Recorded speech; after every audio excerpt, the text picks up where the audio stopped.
जय हिंद दोस्तों, स्वागत है आपका हमारे YouTube चैनल पे। आप पढ़ रहे हैं 10th की मैथ।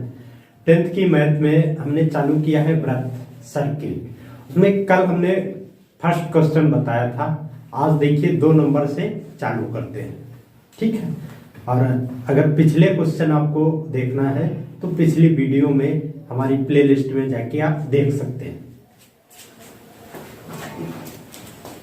जो दूसरा क्वेश्चन है वो कह रहा है कि दो वृत्त जिनकी त्रिज्याएं क्रमशः 19 सेंटीमीटर व R2 9 सेंटीमीटर है, एक तीसरा वृत्त जिसकी त्रिज्या आपको ज्ञात करनी है, इन दोनों परिधियों के योगफल, इन दोनों वृत्तों की परिधियों का योगफल इसकी परिधि के योगफल के बराबर होगा। तीसरी वृत्त की परिधि के योगफल के बराबर होगा, ठीक है। और आपको R3 ज्ञात करनी है। तो सबसे पहले हम इसकी परिधि निकालेंगे, ठीक। मान लिया ये वृत्त प्रथम वृत्त है, इसकी परिधि क्या होगी 2 पाई r। इसकी परिधि मान लिया P1, इसकी परिधि क्या होगी 2 पाई r1, ठीक। ये दूसरा वृत्त है, परिधि को हम P से डिनोट कर रहे हैं यहाँ पे P2।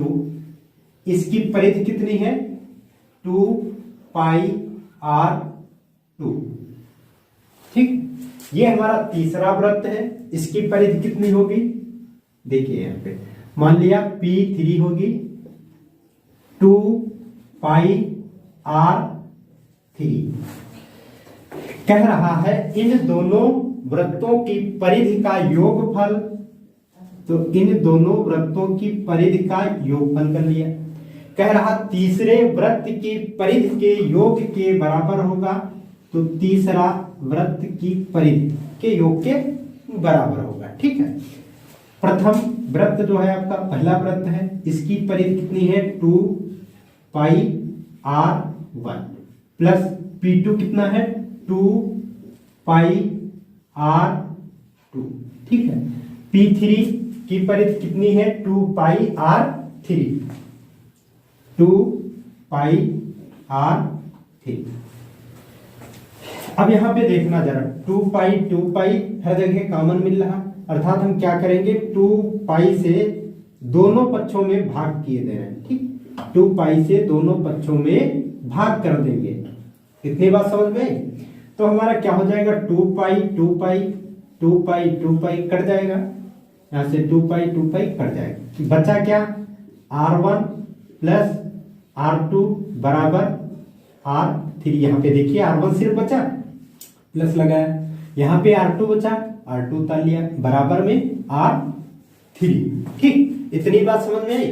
हमें R1 पहली त्रिज्या दी हुई है 19 सेंटीमीटर, दूसरी त्रिज्या कितनी है नीचे देख रहा ना, R2 कितना है, R2 हमारी 9 सेंटीमीटर है, R3 यहां से निकल के आ जाएगी, तो 19 और 9 कितना हो जाएगा 28। ये आ गया R3, 28 सेंटीमीटर। ये हमारी क्या आ गई त्रिज्या। बात समझ गए? इस वाले वृत्त की त्रिज्या कितनी आएगी R3, ये आ गई है 28 सेंटीमीटर, ठीक है। ये ज्ञात करना।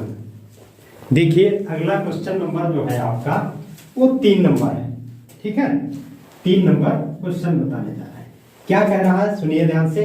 किसी कार के प्रत्येक पहिए का व्यास 40 सेंटीमीटर है, यदि यह कार 66 किलोमीटर प्रति घंटे मतलब 66 किलोमीटर पर आवर चाल से चल रही है, तो 10 मिनट में, टाइम आपको 10 मिनट दिया हुआ है, मिनट में प्रत्येक पहिए कितने चक्कर लगाती है, प्रत्येक पहिया कितने चक्कर लगाता है, ठीक है।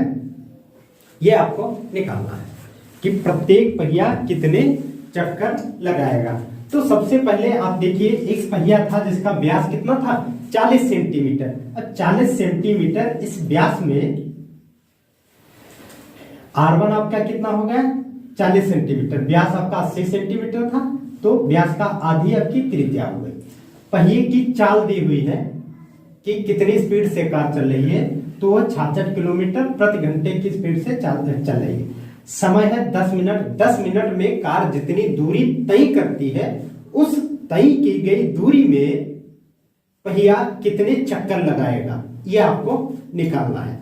तो एक चीज समझिए, यहां पे मान लो कार खड़ी है और यहां से यहां तक चली 10 मिनट में, तो 10 मिनट में ये जितनी दूरी तय कर दी ये हमें पहले ज्ञात करनी है, ठीक है। तो देखिए यहां पे तो ये 66 किलोमीटर पर आवर है। इसको अगर हमें मीटर पर सेकंड में कन्वर्ट करना हो किलोमीटर पर आवर को, तो क्या करते हैं 66 को 5/18 से गुणा कर देंगे, ये मीटर पर सेकंड में बदल जाएगी।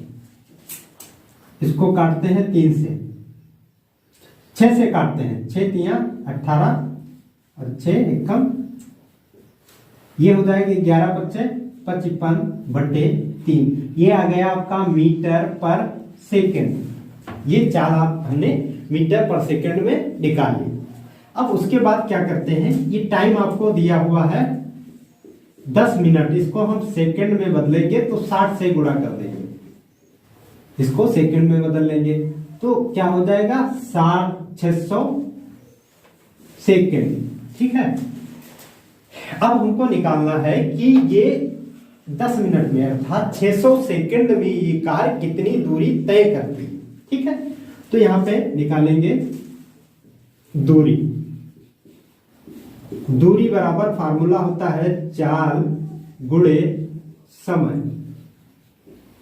तो चाल हम जानते हैं कितनी है, मीटर पर सेकंड वाली डालेंगे और समय कितना है 600 सेकंड। 3 से काट देंगे, 3 दूनी 6, ठीक है। तो कितना आ गया 55 गुणे 200, इतनी हमारी दूरी आ गई मीटर में, ठीक है। कार इतनी दूरी तय करती है, कितनी, इतनी, ठीक है। अभी गुणा नहीं करेंगे। अब हम देखेंगे कि पहिए की परिधि क्या है, पहिए की परिधि निकालेंगे, परिमाप। परिमाप को हम P से डिनोट कर रहे हैं यहाँ पे, ठीक। तो P परिधि क्या होता है 2 पाई r, समझ में आई बात। अब यहाँ पे ये है सेंटीमीटर में, अगर इसको हम मीटर में बदलेंगे सेंटीमीटर को तो 100 से भाग करेंगे। अब 100 से इसको भाग करेंगे यहाँ पे तो क्या हो जाएगा, यहाँ पे 100 से ये भाग करें तो 0 0 कटेगा, कट जाएगा। अब 4 को 10 से भाग करेंगे तो 0.4 आ जाएगा मीटर में, ठीक। परिधि हम निकालेंगे, यहाँ पे परिधि 2 पाई और r आपका कितना है 0.4, ठीक। 4 दूनी 8, कितना आ गया 0.8 पाई। ये आपकी परिमाप आ गई। अब बात समझिए, परिमाप का मतलब होता है कि यहां से यहां तक तय की गई दूरी, ठीक है। यहां से यहां तक तय की गई दूरी, तो ये दूरी हो जाएगी एक चक्कर में। मान लो इतनी दूरी तय किया, पहिया को घुमाएंगे, एक चक्कर लगाएंगे, यहां तक दूरी तय करता, 2 चक्कर में ये, 3 चक्कर में इतनी, 4 चक्कर में, इस तरह से, है ना। तो हम जानते हैं ये दूरी हमारे पास इतनी है, और यदि इस दूरी को परिमाप से इससे हम भाग कर देंगे तो कितने चक्कर लग रहे हैं ये हमको पता चल जाएगा। तो चक्कर बराबर क्या होगा, पहियों द्वारा लगाए गए चक्कर, ठीक। तो ये कुल दूरी 55 गुणे 200, 55 गुणे 200 बटे ये दूरी 0.8, यहां पे देखिएगा 0.8 और पाई का मान डाल लेंगे। पाई का मान कितना है 22/7, यहां पे बटे में 7 होगा तो 7 ऊपर चला जाएगा, ठीक है। ये 7 ऊपर चला जाएगा, यहां पे हम काट देंगे 11 दूनी 22 और 11 पच्चे 55। पॉइंट यहां से हटाया तो यहां मान लो एक 0 बढ़ा लिया, ठीक है। 2 से इसको काटेंगे, 2 एक कम, 2 से इसको काटेंगे, ये आ जाएगा 100। यहां पे देखना क्या बचेगा, ये 8 बचा है नीचे ना, नीचे 8 बचा है, इसको भी भाग कर लेते हैं, देखते हैं। 4 दूनी 8, 4 से 100 को काटेंगे तो आ जाएगा 25, ठीक है। अभी 2 आपका बचा, 2 से इसको काटेंगे, ये आएगा 35। ठीक है, यहां पे गुणा कर दीजिए, 25 पंचे 125 गुणे 35। ठीक, ये है, इसको आप गुणा कर सकते हैं, यहां पे कर लेते हैं 125 गुणे 35। 5 25 हासिल बचा 2, 5 दूनी 10 और 2 12 हासिल बचा 1, 5 एकम 5 1 6। ठीक है, अब यहाँ पे 3 से गुणा करेंगे, 3 बचे 15 हासिल बचा 1, 3 दूनी 6 7, 3 एकम 3, 5 7 अच्छा 6 12 1 13 का 3 अरे 4, कितना आया 43 75 चक्कर लगाएगा। पहिया जानते 4375 चक्कर लगाएगा, कितने 10 मिनट में, तो 10 मिनट में इतनी दूरी तय करेगा, अर्थात ये चक्कर आ गए, यही हमें ज्ञात करना था। ठीक है, समझ में आई बात, ऐसे है।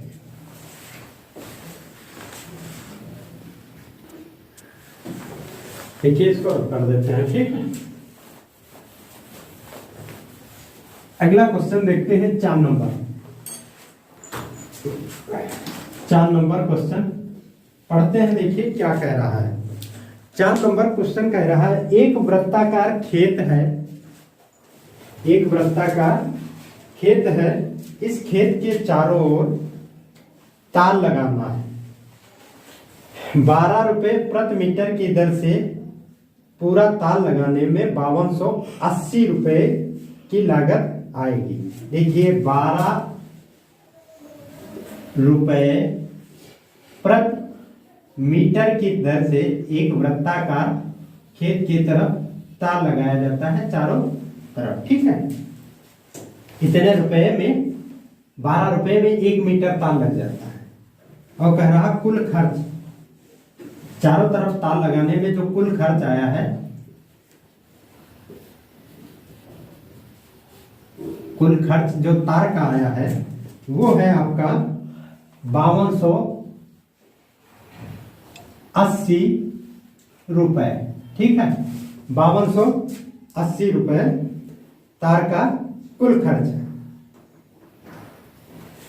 कह रहा है लागत आएगी, और खेत को 0.5 रुपए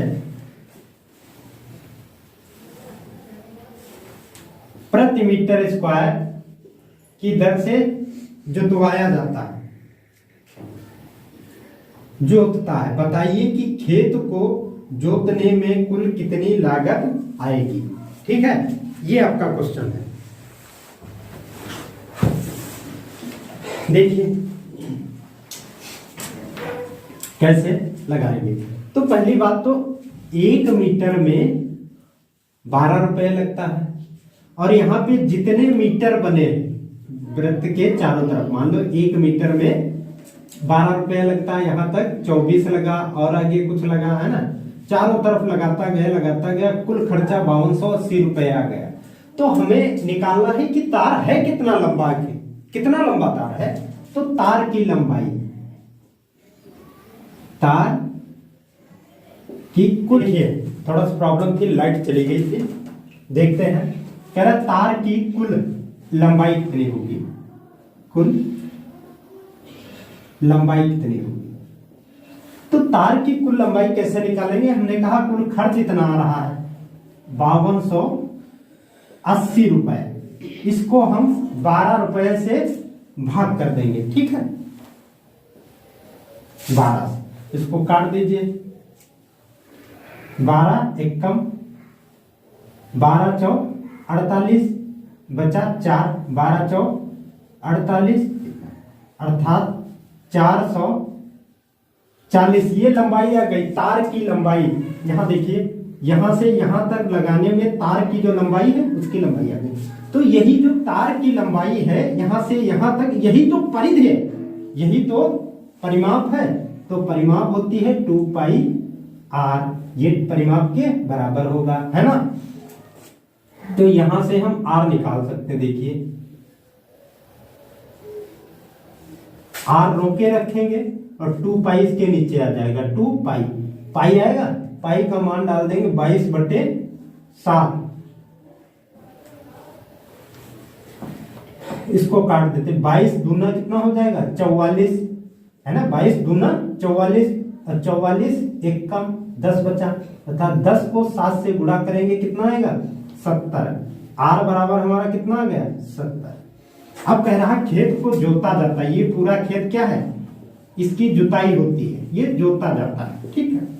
तो ये कह रहा है यहाँ पे इसका खर्च जो है जोतने का जो आता है वो कितना आता है, हाँ ये लिखा तो है 0.50 रुपए पर मीटर स्क्वायर। तो इसका क्षेत्रफल निकालेंगे, पहले खेत का, इस वृत्ताकार खेत का क्षेत्रफल निकालेंगे। क्षेत्रफल होता है pi R square, pi R square, ठीक है। पाई क्या होगा मान 22/7 गुणे आर का मान कितना है यहाँ पे देखिए 70, तो स्क्वायर है इसलिए 70 70 दो बार लिख लेंगे, 7 से काट देंगे, 7 एकम, ठीक, 22 गुणे 10 गुणे 70, इसका गुणा कर लीजिए, 2 जीरो ये लिख लिए, ठीक, और 7 दूनी 14 4, 7 दूनी 14 1 15, इतना आएगा आपका मीटर स्क्वायर, ठीक है। इतने मीटर स्क्वायर आ गया, आर कितना है मीटर, है ना। अब कह रहा है 0.5 रुपए मीटर स्क्वायर खर्च आता, मतलब 1 मीटर स्क्वायर में,